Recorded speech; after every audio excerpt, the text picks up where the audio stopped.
Hey, Oh My Fraud listeners, Caleb here. Just a quick word about today's episode. We recorded our conversation with Riana Pfefferkorn back in April, and since then she's gotten a new job. She's still at Stanford, but is leaving the Internet Observatory to join Stanford's Institute for Human-Centered Artificial Intelligence on July 1st. And that's it. Okay, here's our episode. If you'd like to earn CPE credit for listening to this episode, visit earmarkcpe.com. Download the app, take a short quiz, and get your CPE certificate. Continuing education has never been so easy. And now, on to the episode.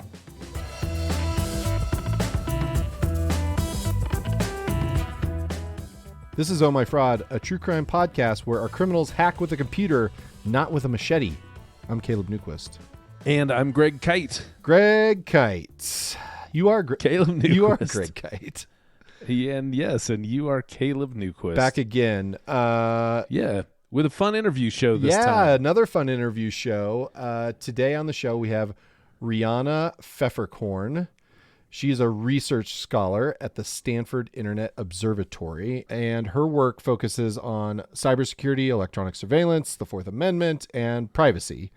And prior to that, she was an associate director of surveillance and cybersecurity at the Stanford Center for Internet and Society. Now, that's two very strange names for academic institutions. She kind of gets into it, so I won't spoil it. But in any case, she's at Stanford, and we had a nice time talking to her. And it's funny, the Stanford Center for Internet and Society. It's like, is there anything else?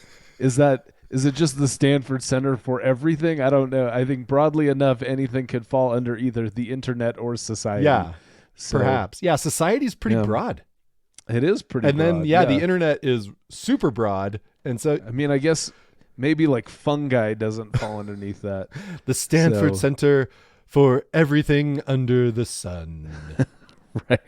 Right.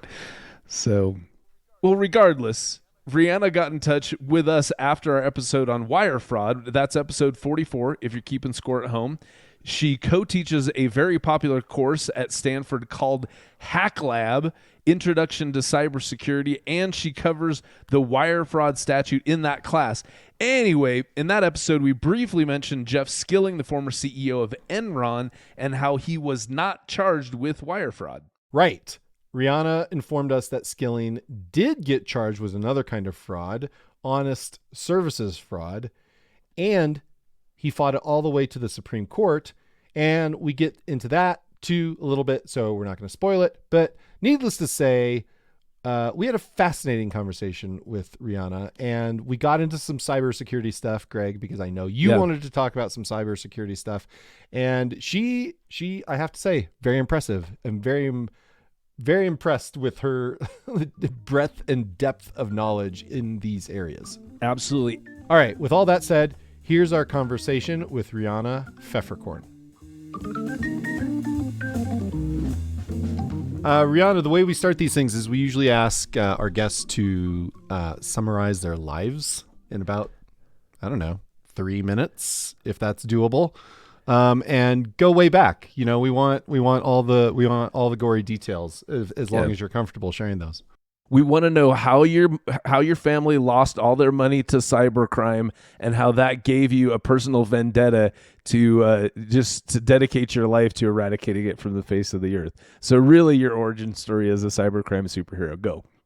Great. So thanks for having me. I work at Stanford now. I'm born and raised in the San Francisco Bay Area. I've lived most of my life here in the Bay Area. Love it here. I came to Stanford after being an attorney in a big law firm in the Bay Area for a few years. Had clerked for a federal judge for a couple of years after getting out of law school up in Seattle, University of Washington. So Washington State represent, Rick. Yeah.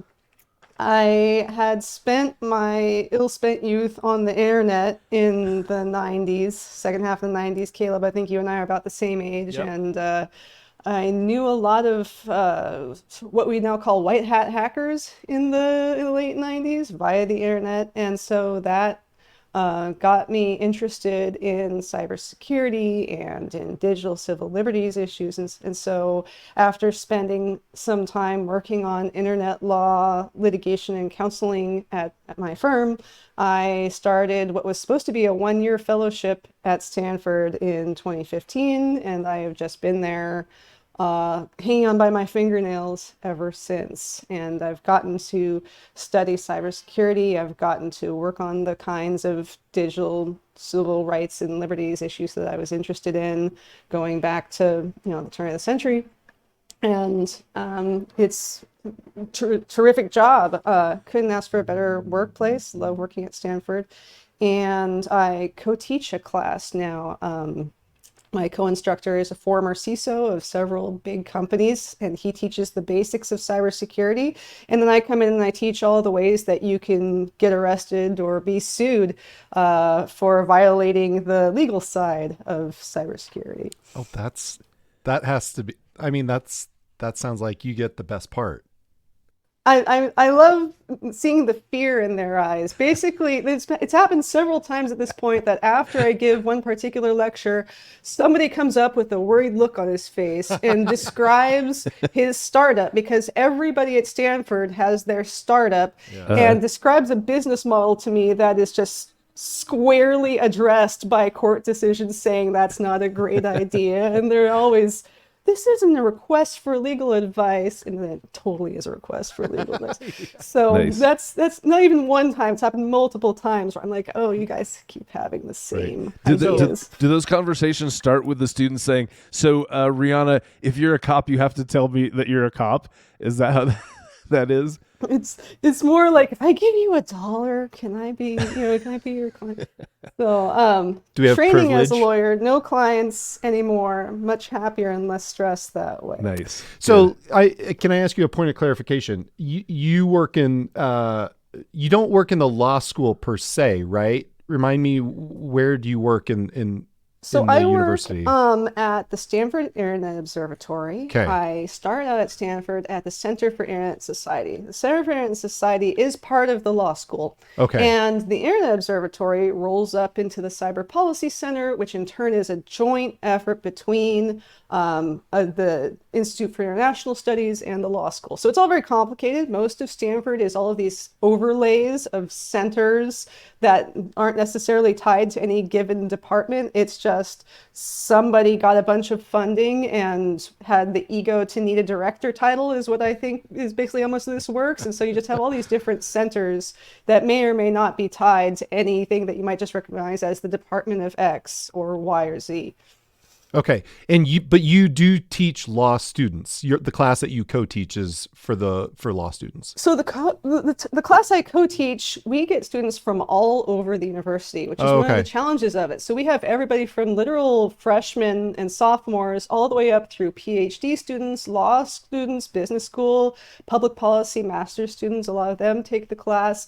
And so that is part of the challenge, is trying to teach law material to a bunch of people who the vast majority aren't studying law, and they come from a wide variety of we have a lot of international students, and so they may not even be familiar with the U.S. legal system, much less how to plow your way through reading court cases and statutes. Which is horrible. That's the worst. I remember when I was taking every tax class that I took, where we had to do research, I was always like, here's a case, nailed it, and sent it in. And the professor was like, no, there was like 13 other cases after this that invalidated this. And I was like, how do you find the right answer? That the legal research is just, that's why I would never be a lawyer, because I would go insane. It's like doing homework for a living is what it's been compared to. But the tax people at law school, they love tax law. They love it. Oh. Like some people, that is their thing. They will devote their lives to helping others maximize, what they can wring out of the tax code, and they are really into it. Absolutely. Yeah, they love it so much that it's one of the few, correct me if I'm wrong, but it's one of the few areas of the law where you can do your 3 years of law school, and then you can choose to do more school just Yeah. specifically in tax. That's exactly right. Yeah, Wow. everybody gets their Juris Doctor degree, and then a lot of tax people go and they get an LLM, a Master's of Law in tax, because they just Yeah. love it that much. Yeah, my they gosh. love that but hate themselves. So, one of the things that we really do want, well, we found you because you sent us an email after our wire fraud case that we did, which was very fun. And so first off, how did we do? Just give us feedback on our wire fraud episode. If you can remember any of the details, any glaring errors that we had in our summary of wire fraud. It was really good, and I thought you guys tied it in really well to all of the past episodes that you'd been doing. The only gloss I would put on how you presented it is, I recall one of the things that was puzzling you was, well, but where is the misrepresentation in this internet or phone call or whatever? And there, the nuance of the law is that while you have to make some sort of wire communication in furtherance of your fraud scheme, the communication itself that you get done for by the feds doesn't have to be itself like the lie, the misrepresentation, the fraudulent thing. It just has to further the fraud scheme. So for example, one of the wire fraud cases I teach in my class, the wire communication was the two defendants emailing each other about their fraud scheme. Yep, So okay. it wasn't even that you Okay. have to send the fraudulent communication to your victim, although that often is the case. It Right. just has to further the scheme somehow. But other than that, you guys nailed it.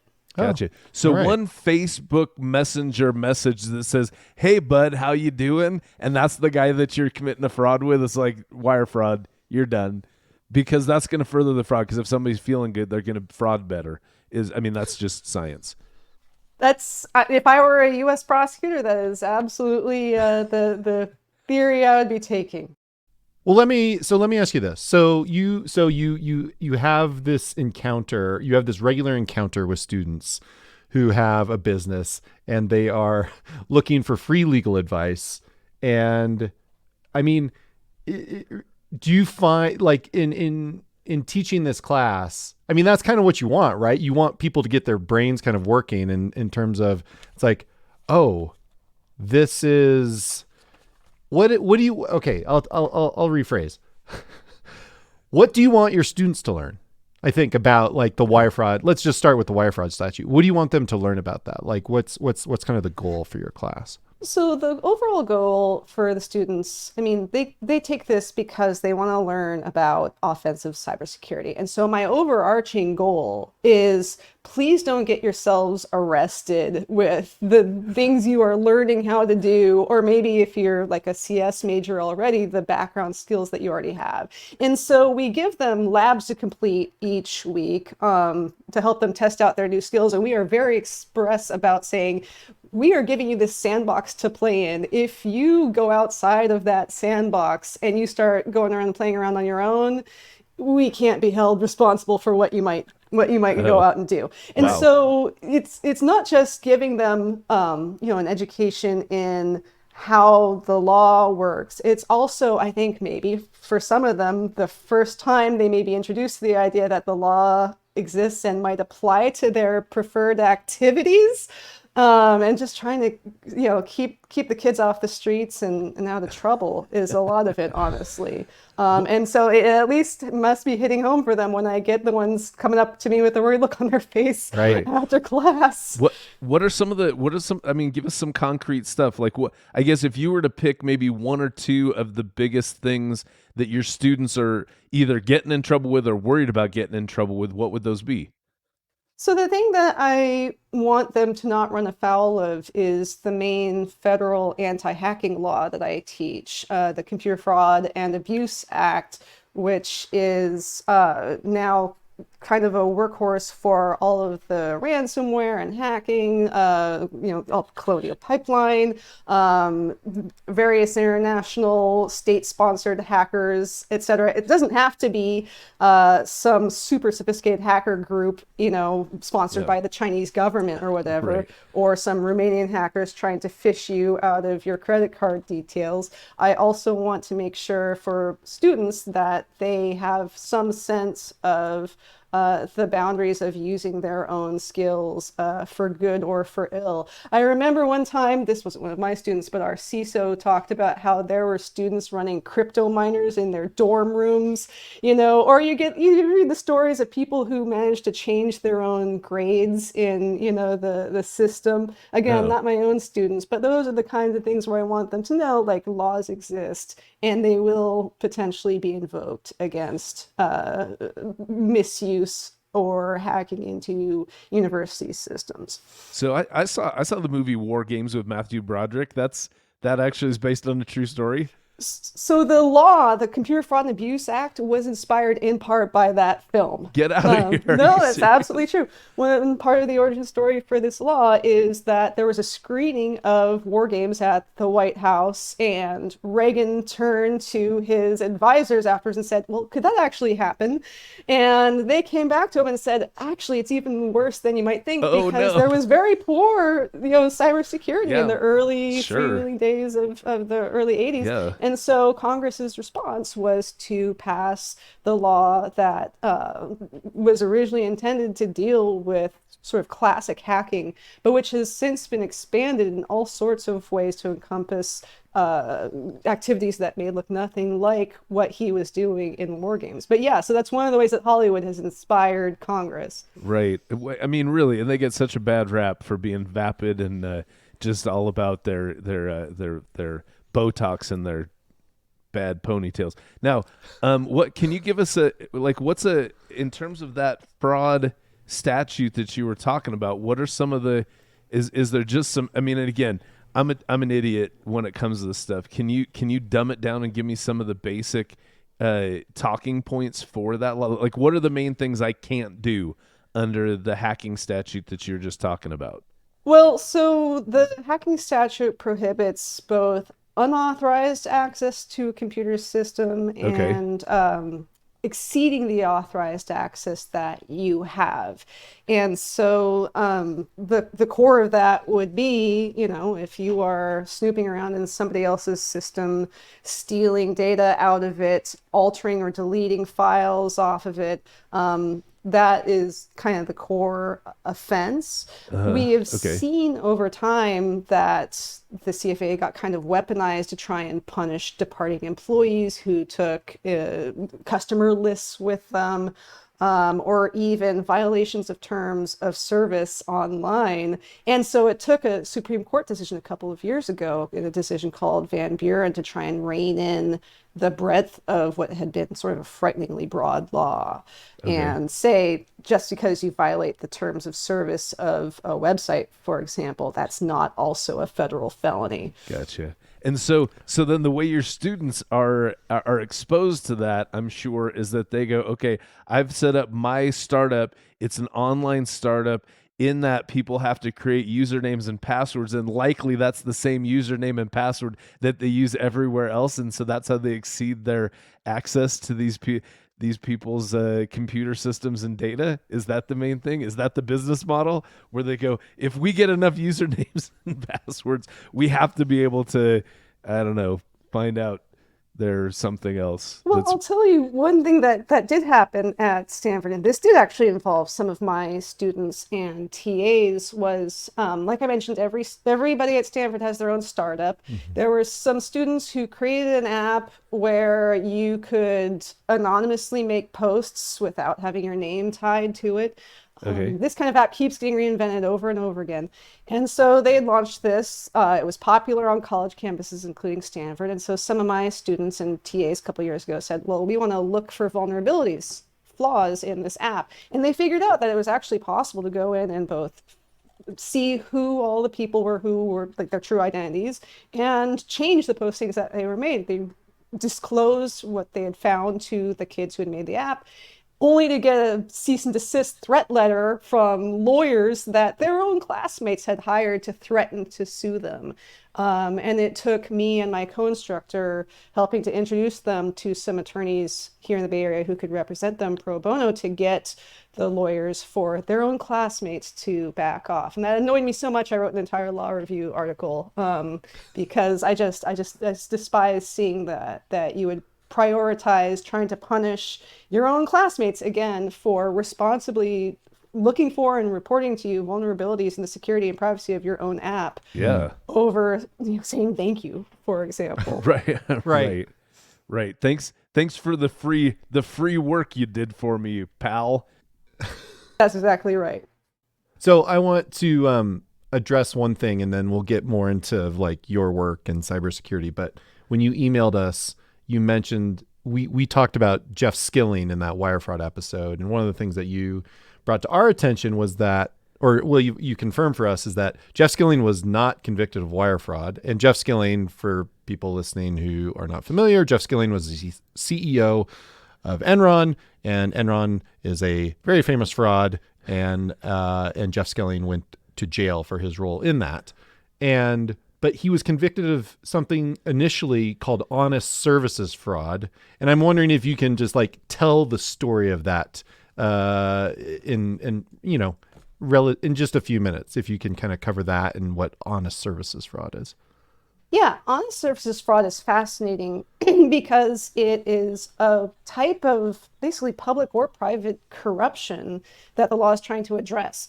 So originally, the mail and wire fraud statutes had been interpreted by the courts of appeals to include what's known as honest services fraud, which means you are depriving the public or somebody whom you owe a fiduciary duty, if you are a private actor, of the intangible right to your honest services.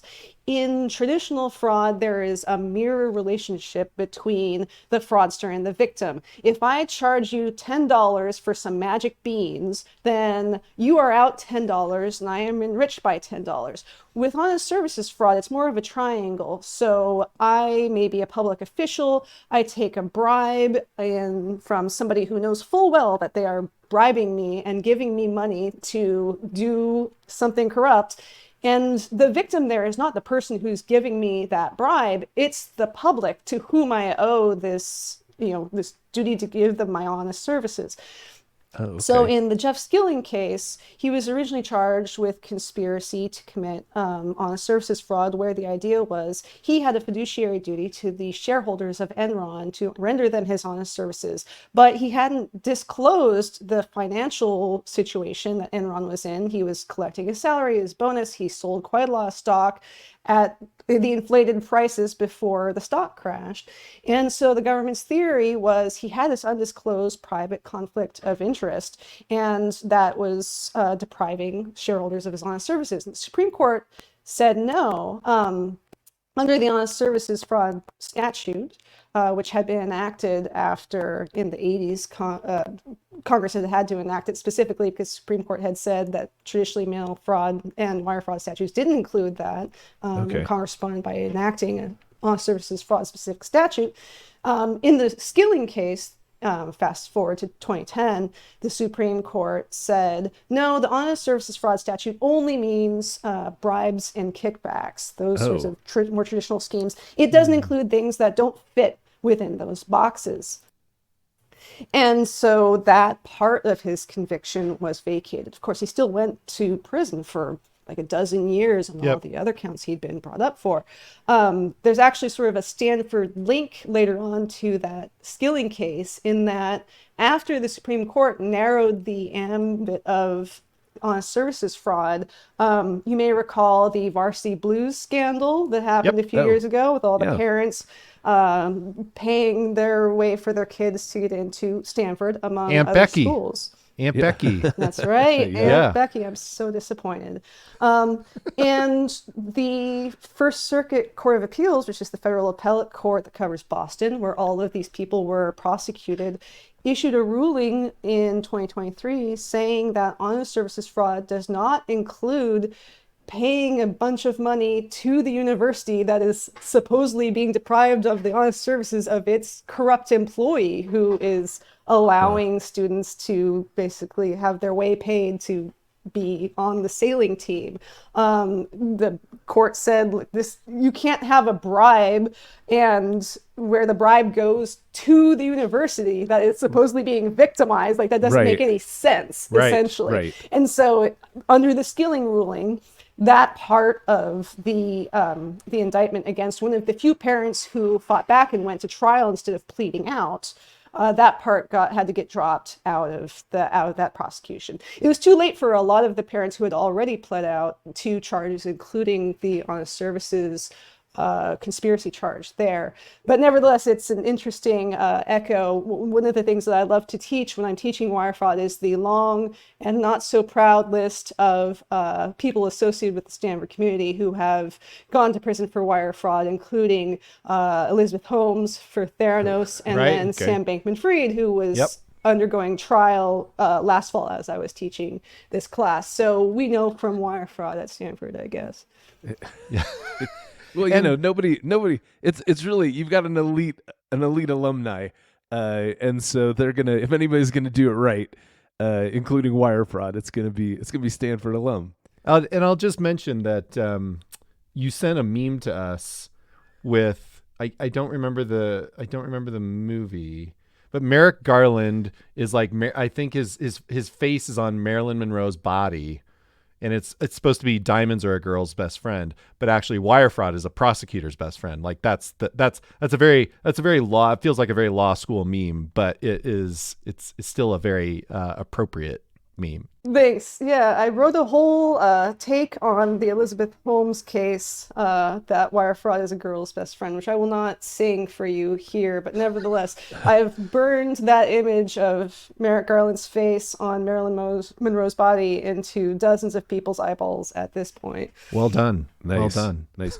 So just to sum up the honest services fraud, so basically, if somebody bribes somebody else and I get hurt, that's honest services fraud. Right, where maybe you are a member of the general public if the person who's taking the bribe is a government official, or you are the recipient of a fiduciary duty to, honestly render services to you, as with the shareholders of Enron. Okay. Well, but I thought that's what we just covered, though, is that the Supreme Court said nope, that the shareholder thing is not part of the umbrella of. Well, if you're honest taking a services. bribe or a kickback, yes. But okay. here, the problem was that he had Okay. this undisclosed conflict of interest where he was, in secret, he and the other folks like Ken Lay knew that the company was in trouble. They'd been inflating their financials, inventing mark-to-market accounting, and then playing around with that, as I'm sure you guys know far more than I do. If he had taken a bribe from somebody to inflate those financials, et cetera, then the court said that might have stuck. But they pointed out that there wasn't any third party involved in giving any bribes, arranging any kickbacks here. It was purely this undisclosed self-interest.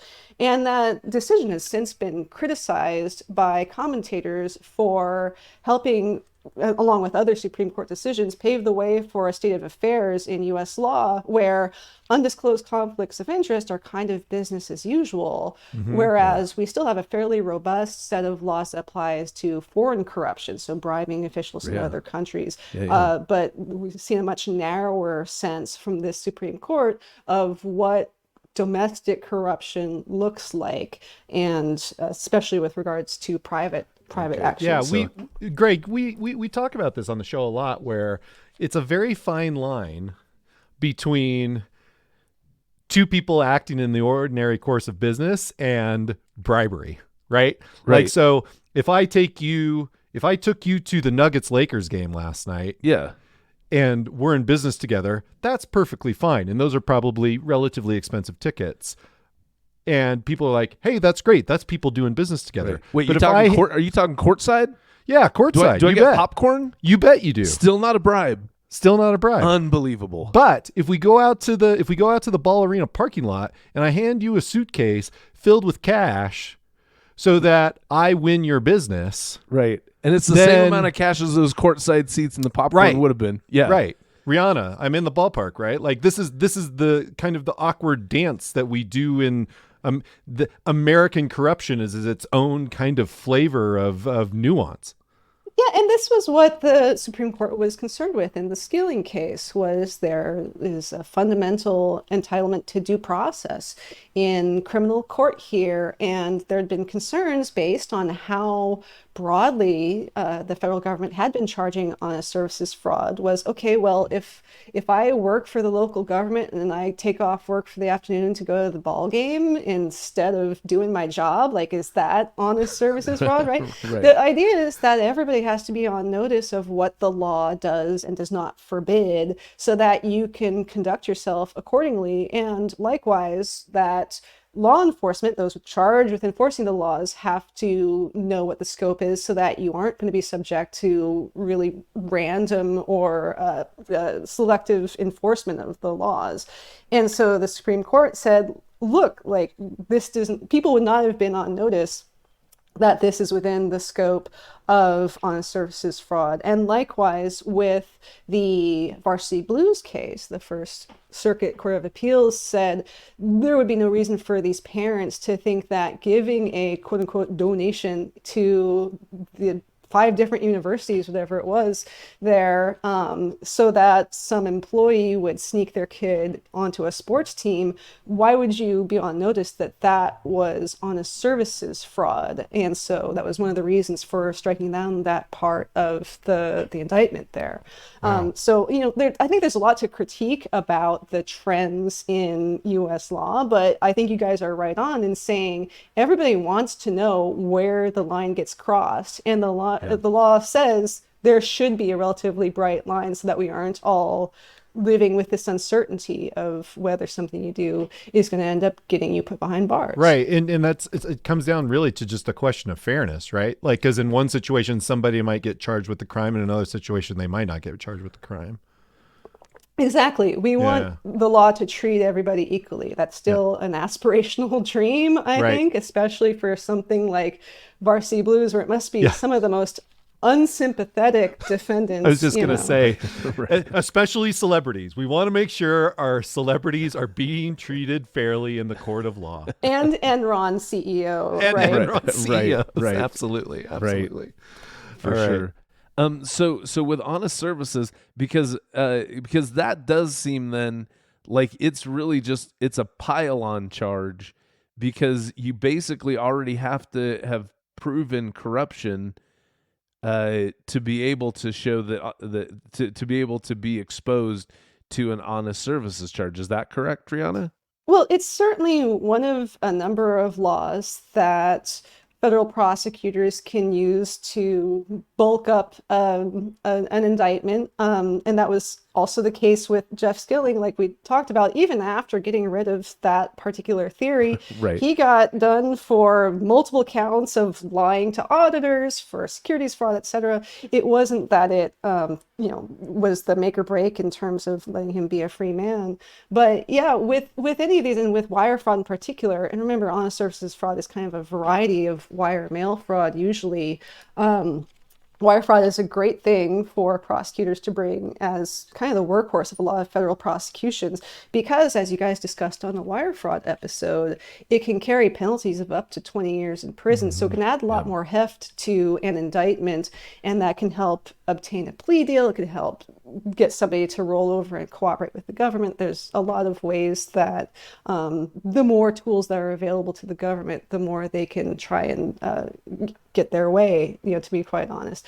And for that reason, both as a workhorse for federal prosecutors and for having been expanded well beyond the original bounds of a law that, when it was enacted in the 50s, was supposed to just address like false advertising on TV or over the radio, it's now expanded again to be so broad that there are critiques of how the use of this law is expanded well beyond what Congress ever contemplated, and that it's become just another means of sending people to prison for longer in a country where, we sure love sending people to prison for a much longer period of time than a lot of other countries do.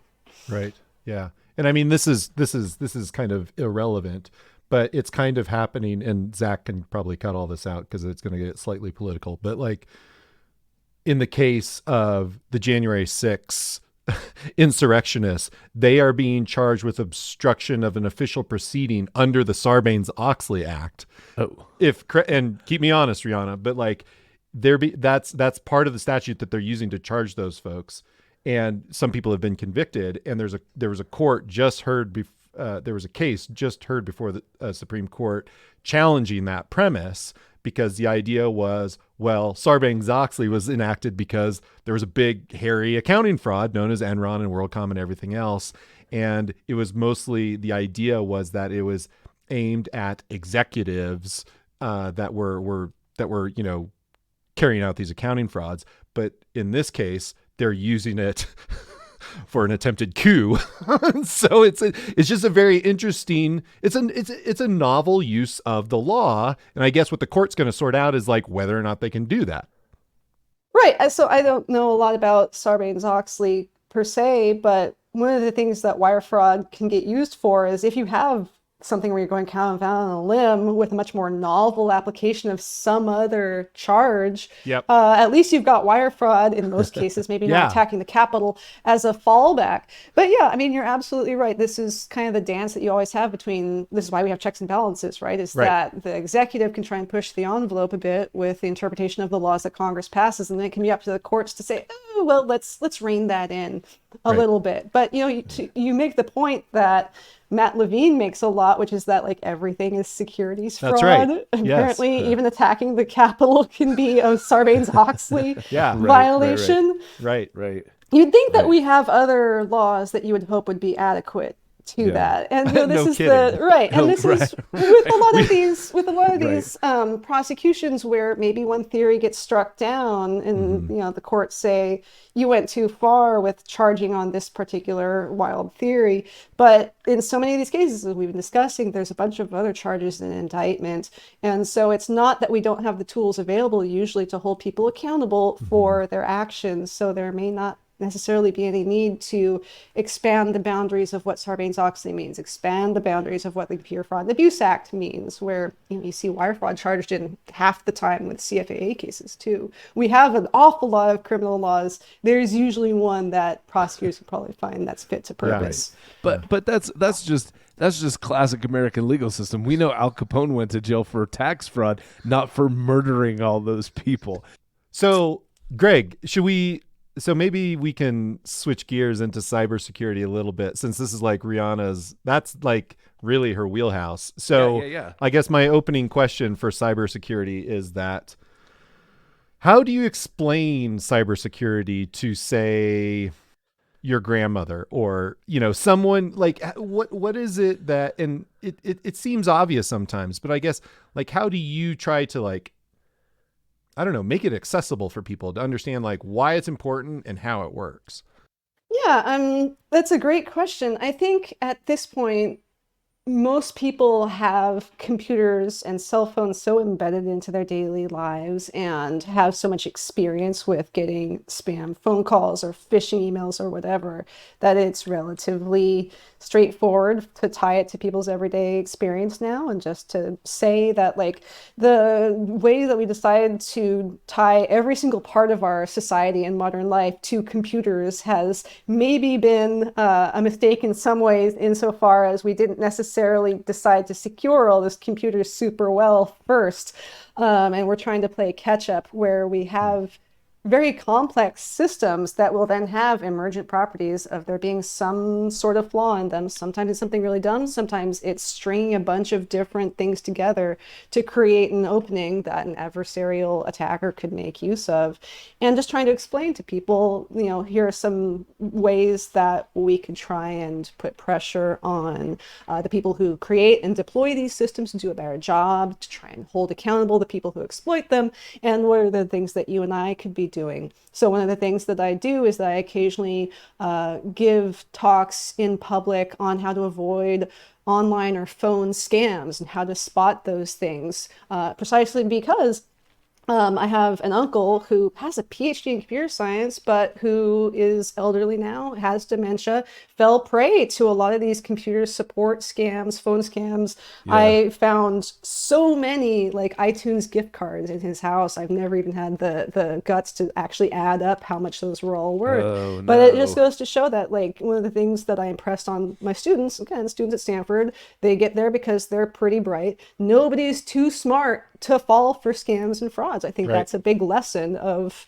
all of your episodes as well, is that a lot For of the time sure. you're talking about sophisticated investors or people who you might think as an outsider should know better, but like all of us are vulnerable to being taken in. And that extends to the systems that we use and the people that we interact with online. Yeah, absolutely. Do you have a favorite cybersecurity case? Oh, that's a And maybe tricky not a one. favorite, but like, is there a go-to that you go, this is a, or is cybersecurity too broad where it's like I'd have to break it down. Like, what's your favorite Trojan horse case? What's your favorite ransomware case? What's your favorite, USPS has a package and cannot be delivered because of an incomplete address. Please click this link case.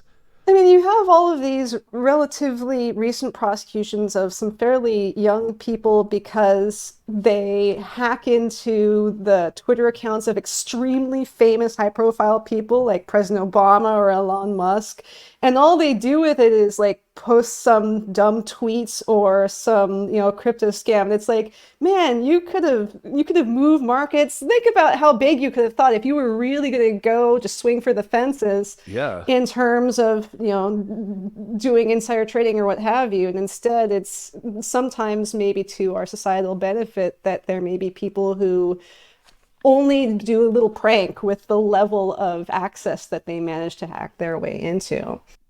Right. So basically your favorite cases are missed opportunity cases where it's like you could have done so much more damage. Why did you just post a yo mama joke on Elon Musk's Twitter handle?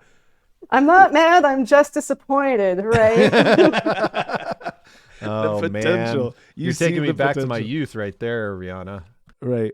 Well, and then so with that, okay, and I know it wouldn't, but I am interested. Well, I guess before I do want to talk. You mentioned white hat hackers when we first started. I want to wrap back around to that because I got some questions there. But I guess before we get too far away from just cybersecurity itself, do you have any like I'm always looking for a fresh, exciting new tip for like how to protect yourself in terms of cybersecurity and stuff. Like I'm looking for something we're not already bored with.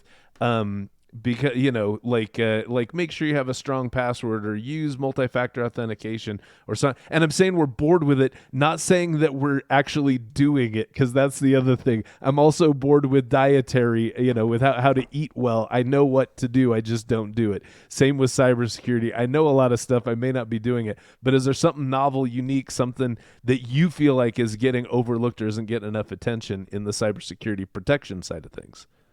I mean, unfortunately, like the basics of security hygiene and the basics of any hygiene, like using a password manager, there's LastPass, although they had a breach a couple years ago. I use 1Password, and it is such a time saver. It really does make a difference if you can generate a strong, unique password for each one of your accounts that you don't have to remember.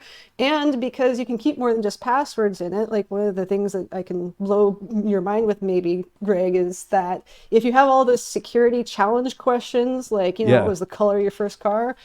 Most of the time, that's a free text entry box. You can generate a strong, unique string of letters and numbers and symbols and put that in there too. It doesn't have to be like the actual answer to like your Yeah. mother's maiden name or whatever. Okay. And that will also help out because, your mother's maiden name is information that may be floating around on the dark web. But if the answer to your security challenge question is just a string of gobbledygook, that is a lot Yeah. harder to figure out. That's a good point. I used to answer all of those. It's like, what was your high school mascot? What was the city you honeymooned in? I used to answer them all yes, because I figured hackers wouldn't guess yes to those.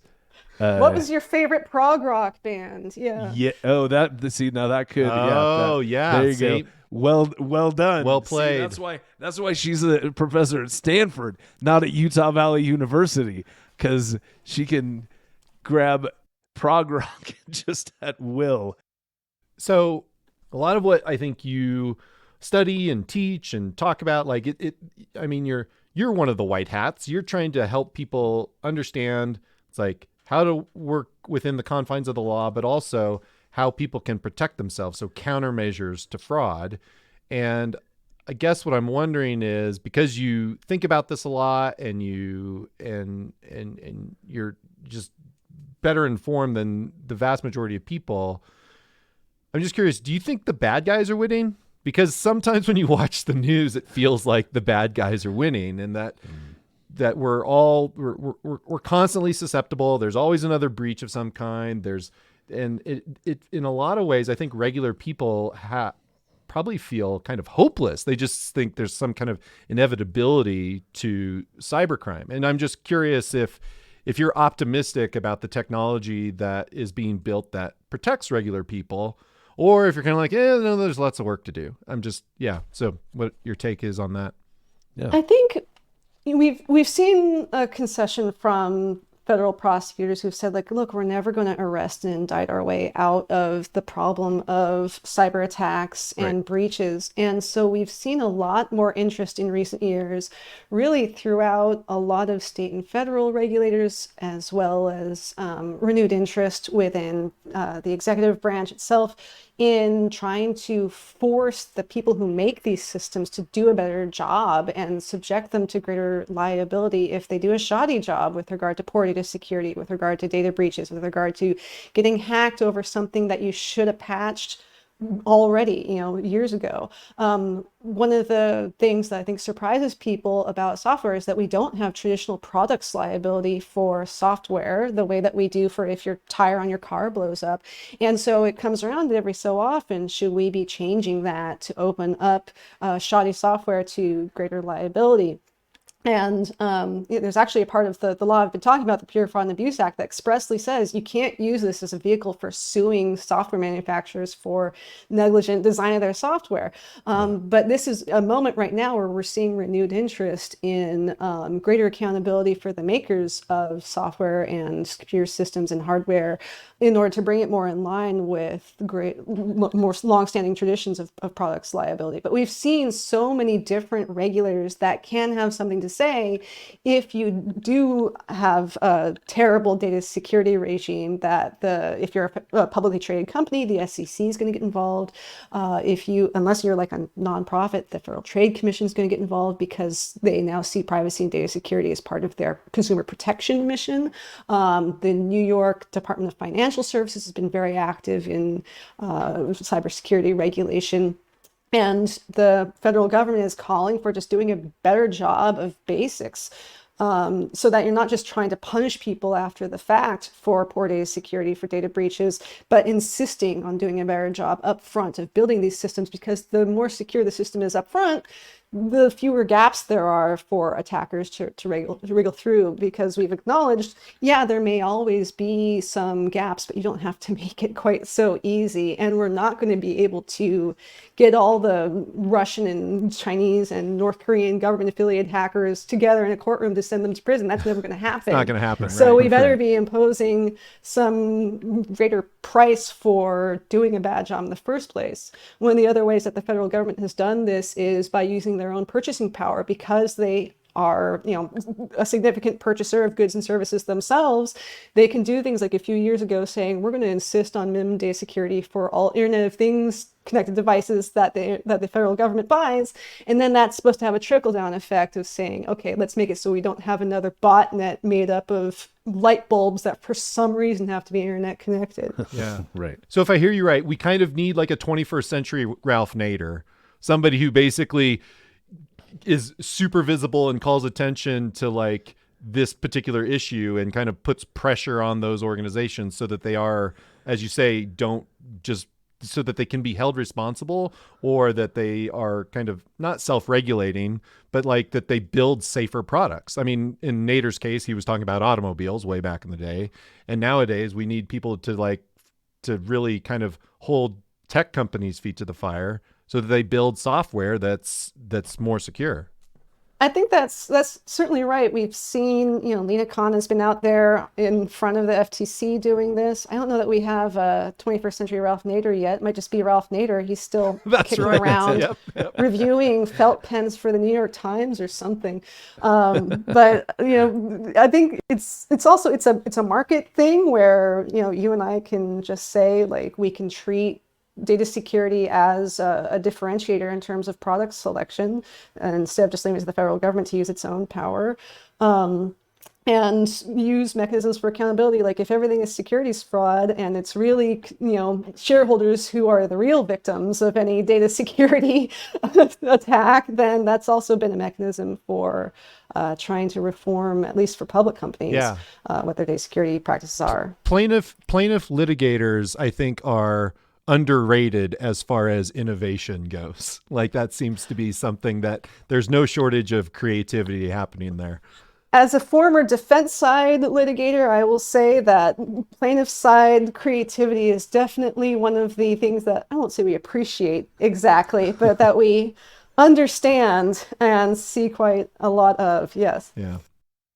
So in terms of this is, like I said, top of the show, you mentioned white hat hackers, and if I just to make sure I understand what you meant by that, because that's a term I mean, I think I can figure it out, but I'm not particularly familiar with. But is that just like like people who have these vast computer skills and these hacking skills who end up becoming like vigilante justice? They're the Batmen and women of the internet who are saying this is wrong and I'm going to use my hacking skills to punish bad guys. Well, it's the people who are trying to use their hacking skills to make the state of security better rather than exploiting the vulnerabilities they find. They're doing things like my own students have done, and looking for vulnerabilities instead of monetizing them for their own gain, responsibly disclosing them to the vendor or maybe to a government agency to say, hey, I found this flaw. It could really be harmful if somebody with more malicious intent were to find it. Gotcha. And responsibly disclosing those so that vendors can patch them. We now have a system where there are bug bounties that you can get paid out, and some people make their whole living off of earning those for the flaws that they find and report.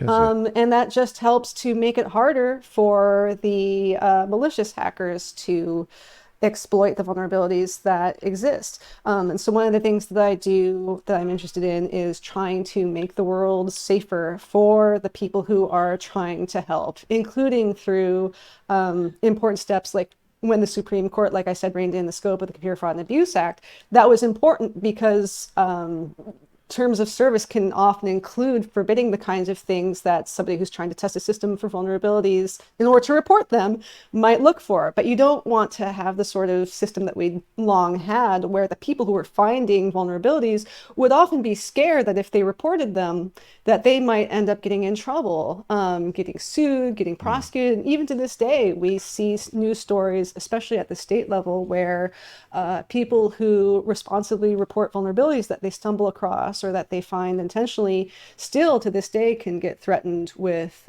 being sued, even though the federal government has now backed off and said, we recognize that good faith security research is something that we should be encouraging rather than discouraging, and we will back off from threatening to prosecute people under the CFAA for that kind of work. So bug bounties, you mentioned that's basically a modern day version of the Robert Redford movie Sneakers from 1992. Is that more or less correct? Well, we show clips from that in class because at least my co-instructor thinks that it is just about the best hacker movie ever made. It is. It's a great classic. And bug bounties are a way of trying to pay people to compensate them for doing the right thing, right? When you could sell a vulnerability on the black market potentially for a lot of money, there should be some way of saying, well, if we want people to get more than just the feeling of, being a Boy Scout and getting a gold star, make sure that they have a financial incentive to disclose vulnerabilities to us instead of to somebody else who will use it for ill.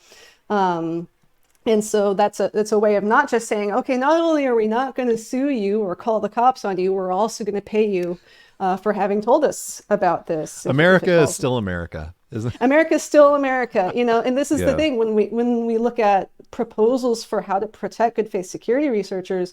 I've seen a lot of debate over, okay, well, how do we define that? Over what I've said seems to be a fear of sending too few people to jail. Like, well, what if some bad faith guys cloak themselves as being, good faith researchers who are trying to do good? And it's like, okay, only in America would we be afraid that people are going to misuse the system, and we might end up sending fewer people to jail than we otherwise might. See, and that's the next big blockbuster movie. Then it's called like Evil Sneakers, where they do that and flip it all around. That I'd be into that. There's plenty of I'll look forward to seeing the Sandra Bullock vehicle for that. Hopefully in the next year.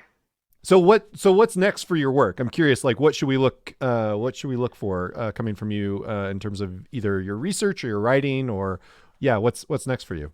It's a pleasure to come on this podcast and talk about merely like the Enron scandal that ruined a bunch of people's retirement savings, because for the last year and a half, basically everything I've been working on has related to child safety, which is just, a real bucket of chuckles right there. So most recently, just a week ago, a group of my coworkers and I put out a big report about how to improve the federal system by which tech companies report child abuse on their systems to a nonprofit that then hands those reports off to law enforcement. That's the product of months and months of work and dozens of interviews that we've been conducting. So it has nothing to do necessarily with fraud per se, but it's something that had been a long time in the making. It's been well covered in the media, and we've gotten lots of acclaim for it. I'm very proud of it. In case people are tired of being fascinated by frauds and scams and the kind of delightful rascals and rapscallions that tend to populate a lot of your stories, you can go read about something incredibly grim in the context of the abuse of children. Right. If everything's just going great and you're feeling good today and you want to stop that right now, go check out Rihanna's most recent publications that'll really real big downer. io.stanford.edu. That's where you can find it. If you wonder why you're taking your antidepressants, just go ahead and read Rihanna's most recent publications, and then you'll remember why. I'm a hit at parties. Oh man. Well, this has been a great interview. We've touched on a movie from 1983. We've touched on a movie from 1992. Rihanna, most people just know you from your music and Super Bowl halftime shows, and had no idea your last name was Pfefferkorn, or that you had so much more depth to you in terms of cybersecurity, honest services fraud, and teaching law in general. So this has been amazing eye opener for me, and I think for Caleb, and I'm going to speak for all of our listeners as well. Thanks very much. All right, that was great, Greg. Rihanna, very impressive. I don't know what else to say other than I feel like I got a little smarter. Yeah, it definitely felt like she has been talking to lots of people about these topics for possibly up to 10 years. And she knew what she was. It was, she's obviously brilliant. She's obviously an excellent communicator. And it's so cool that she took some time out of her schedule to drop some of that knowledge on you and me and our listeners. So we had all that like good brain food coming at us. Did we take any of it in? Did we learn anything? Oh, so much. I had so many awesome takeaways from that conversation. I learned that it was possible to extend a 1-year internship into a 10-year internship. I learned that bug bounties are not necessarily how the men in black get paid. I learned that if you're a Stanford student and you don't have a startup, you're a fucking loser. Yep. Apparently the kids with startups drop out, but the students without startups should get kicked out, in my opinion. I also learned that a Stanford lecturer who grew up in the 1990s could be familiar just to pull a 1970s prog rock reference right out of thin air. Yeah. So lots of actionable takeaways, I'm going to say. Yeah, absolutely. Let's see. What did I learn? Oh, she kind of closed the loop for us on something right near the beginning when we were talking about the wire fraud episode. she clarified that the use of the wire, right, in wire fraud, all it has to do is further all it has to do is basically advance the fraud. It doesn't have to include the misrepresentation or anything like that. It Right. could just be me emailing you, Greg. I'd be like, "Hey, Greg, good day today, right?" And like, if that was code for, it's like, "Hey, we're frauding this thing, right?" And it would be, or if I email you if I send you a Google Calendar invite that says fraud today, then that's Right. then boom, wire fraud. We did yeah. it. Yeah. So I feel like, and I mean, if I do say so ourselves, what's that expression? If I do say so myself, I don't think we usually use that in the plural. The second person. All right. Yeah. Anyway, it sounds like she validated our wire fraud episode, so I felt good about that. Yeah, for sure. Well, that's it for this episode. And remember, the Stanford Internet Observatory is a place where you can watch Elizabeth Holmes and Sam Bankman-Fried implode. And also remember, Jeff Skilling's naked self-interest wasn't honest services fraud. It was just the plain old American way. If you want to drop us a line, send us an email at ohmyfraud@earmarkcpe.com. Caleb, if people want to get a hold of you, where can they find you out there in the internet and society? They can observe me at LinkedIn. My full name, Caleb Newquist. Greg, where can you be observed on the internet? Same place. LinkedIn's the best thing to do it. My profile is just Greg Kyte CPA. Bald, beard, glasses. That's me. Oh My Fraud is written by Greg Kyte and myself. Our producer is Zach Frank. Rate, review, and subscribe to the show wherever you listen to podcasts. If you listen on Earmark, you can get free CPE. So you're welcome. Join us next time for more average swindlers and scams from stories that will make you say, Oh my fraud.